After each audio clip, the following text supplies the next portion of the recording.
On January 22, 2015, police in Midwestern District of Mubende arrested Kiza Mubiru, 64, and Tembo Kisole, 35, for preaching against a mass polio immunization campaign. The two, and many others on the run, were part of a cult that believed that immunization is evil and is one way of government counting people's children.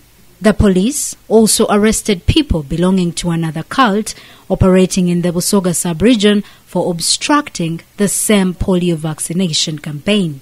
These are some of the challenges that immunization faces in a third world country like Uganda, where literacy rates remain alarmingly low.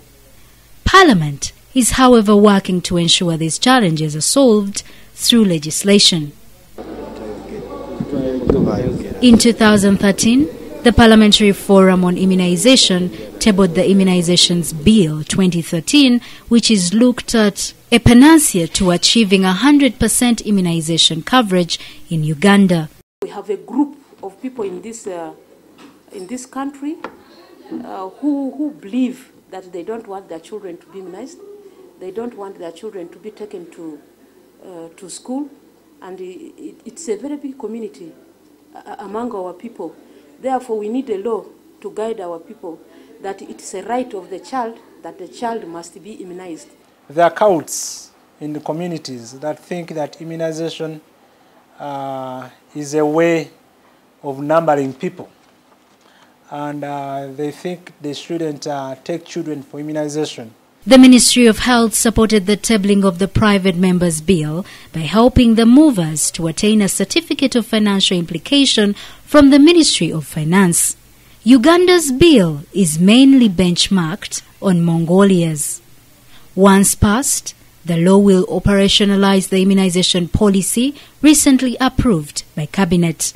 Among others, the law seeks to put an obligation on government to provide vaccines.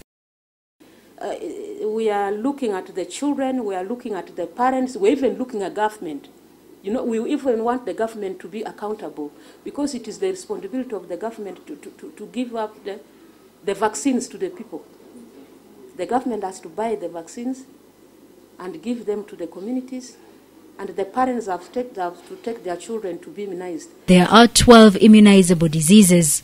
These include cervical cancer, pneumonia, tuberculosis, whooping cough, diphtheria, and measles.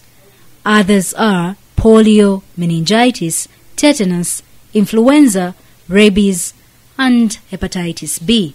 Government is also considering introducing the rotavirus vaccine in 2016. Vaccines for these diseases are mainly procured by international bodies, including the World Health Organization, the Gavi Alliance, and UNICEF. Locally, they are inspected and certified by the National Drug Authority. According to Parliamentary Forum on Immunization, Uganda's immunization rates fluctuate periodically, with current figures showing it stands at 70%. Calls to amend the existing laws to incorporate immunization have not been successful, with fears that immunization will fail to get the attention it requires. This law will enforce schools always to check on immunization cards for the children. It will be mandatory for schools to make sure that the children they admit in their schools are immunized. And if they are not immunized, whether they need some supplementary vaccinations. There are so many new vaccines that are coming on board. We need a law that will govern these vaccines. The bill is currently before the Health Committee of Parliament. Its agitators want it passed before the tedious 2016 campaign period. The bill is not controversial.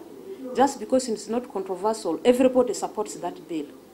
Even the people outside, even the members of Parliament, even government, the executive arm of government supports the bill. Therefore, the only thing that is remaining is the Committee of Health to handle that bill. Mass immunization campaigns keep coming depending on the needs. But for now, the panacea to achieving 100% immunization rates may reside in the passing of the Immunization Bill 2013. This report was compiled by Tiaba Setumba Abakar, NBS, Sunset.